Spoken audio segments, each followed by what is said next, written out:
The statements we're about to show you are from the Holy Quran, and is said to be the official, unchanged, pure word of God, revealed over 1400 years ago.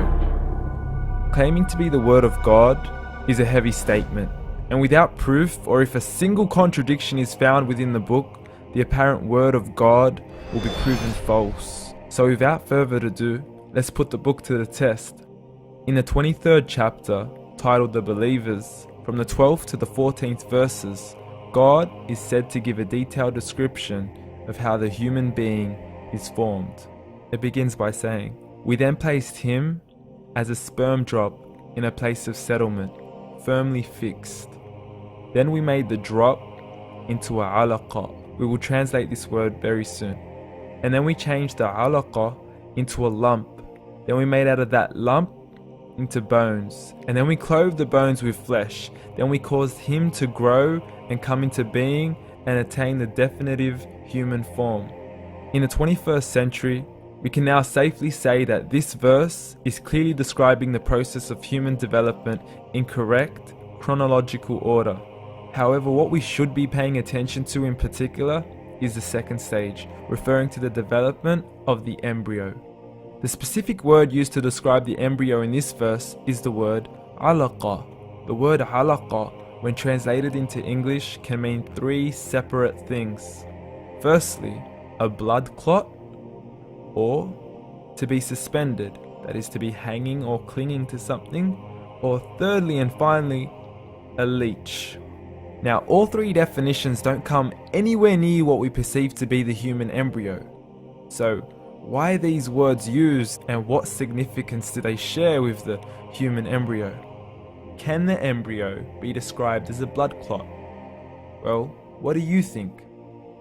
In the third week of embryonic development, a tubular heart joins with the blood vessels to form a primordial cardiovascular system, and by the end of the third week, the blood is circulating and the heart begins to beat on day 21.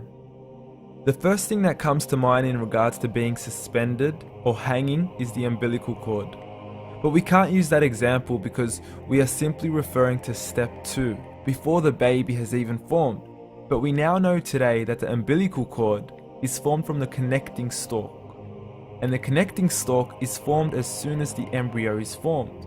The embryo's connecting stalk has even been described by John Allen and Beverly Kramer as an object to suspend the developing embryo in the extra-embryonic column.